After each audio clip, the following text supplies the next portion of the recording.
Bom, nós vamos para o último bloco do programa desta semana, Vilmar. Estamos recebendo aqui aquele médico. Aquele médico. Doutor? Doutor Marcos Dias Ferreira. Doutor Marcos, prazer em tê-lo. Prazer, uma satisfação, Silvio. Parabéns aqui. Toda vez que o doutor Marcos vem aqui, é impressionante a repercussão que tem. E sempre traz importantes notícias, novidades, né? Doutor Qual é Marcos Dias Ferreira. qual é a de hoje? Hoje, pelo que eu estou sabendo, ele está trazendo uma situação que eu nunca ouvi falar. A gente sabe que existe o marca-passo para o coração das pessoas, tá?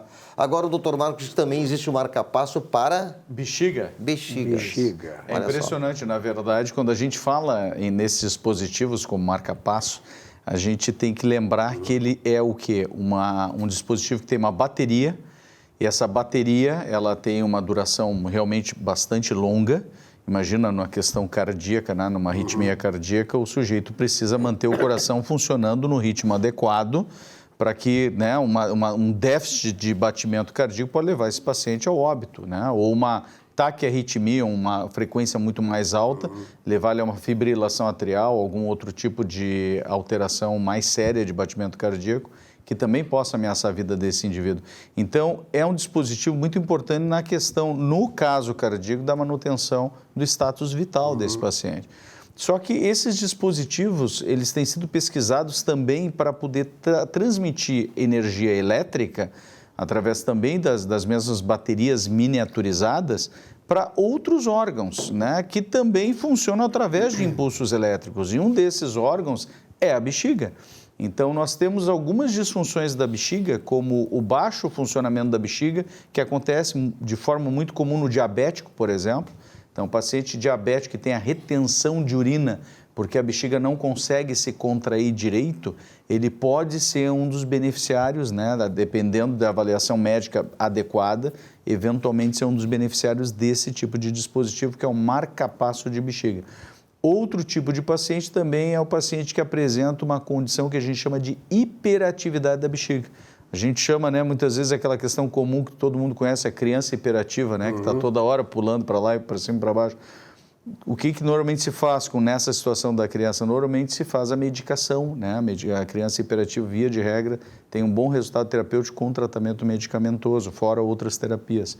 No caso da bexiga, a gente também usa medicamento, muitas vezes, para tratar essa condição de hiperatividade da bexiga, de excesso de funcionamento da bexiga, que muitas vezes, Silvio, leva o paciente a ter que urinar a toda hora. Muitas vezes, Vilmar, acorda o paciente várias vezes e ele tem que levantar várias vezes durante a noite, prejudicando o sono, né, e até a atividade durante o resto do dia seguinte, em decorrência dessa hipercontratilidade da bexiga. A bexiga, então, ela tem uma ela frequência própria? Ela tem uma frequência própria, exatamente. De trabalho. E essa frequência própria, ela tem sido estudada cada vez mais e se descobriu que, por exemplo, dependendo de um determinado nível de frequência, em torno de 14 Hz, é o que a gente consegue o melhor nível de resultado quando utilizando, então, um dispositivo como o marca-passo de bexiga.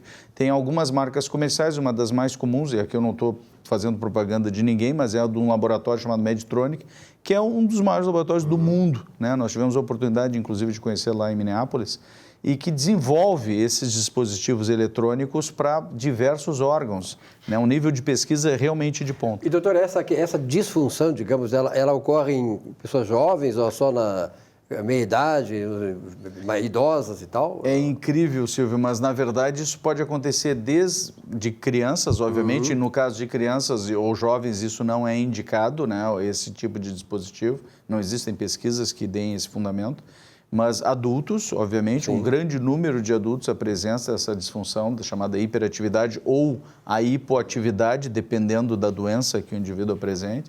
São uma série de doenças que podem ter manifestação na bexiga, né? É importante a gente saber disso. E, da mesma forma, também pacientes idosos, né? Então, nós temos todas as faixas etárias que podem desenvolver alterações de funcionamento da sua bexiga. E essa disfunção sempre tem por causa uma patologia. Via de regra... Ou pode ter alguma situação também da própria hiperatividade da pessoa que reflete Pois na bexiga. É curioso isso, mas de fato existem manifestações da bexiga que são repercussões do próprio comportamento do indivíduo, eventualmente, né? Então, tu pega, por exemplo, uma menina que está mais ansiosa, né? Adolescente, se preparando para uma festa, né? Eu estou usando o exemplo da minha filha até, né?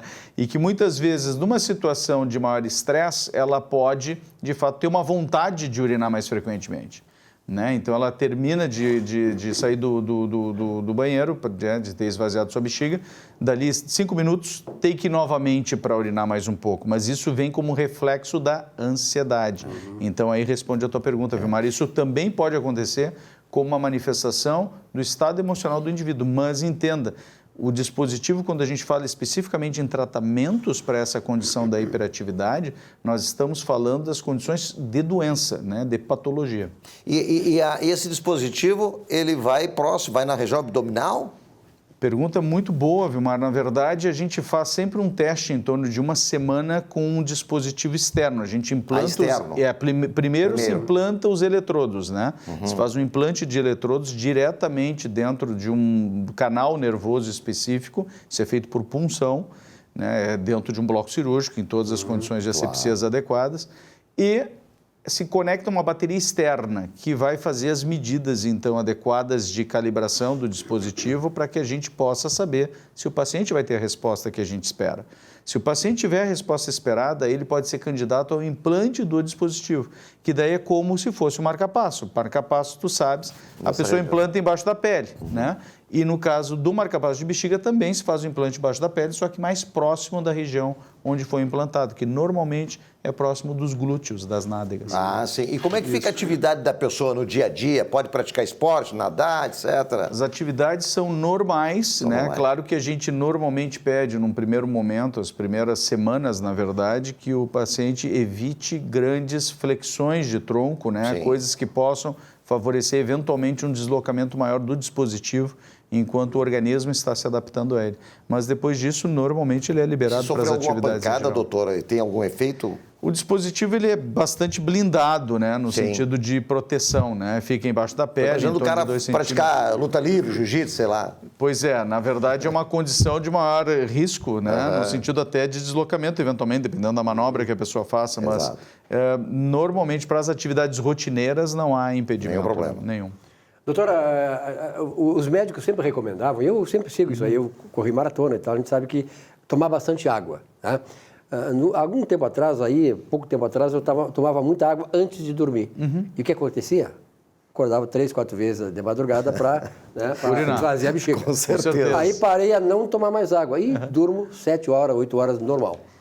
Quer dizer, o fato de tomar muita água não vai trazer problema? Na verdade, assim, esse é um assunto que por vezes se reveste uma certa polêmica, mas é importante a gente deixar bem claro algumas coisas. Primeiro de tudo, o indivíduo que tem alguma manifestação, por exemplo, de doença prostática, né, ou de manifestação também de doença da própria bexiga, ele pode eventualmente, por um excesso de volume de líquido, ter mais manifestações de ter que urinar mais frequentemente.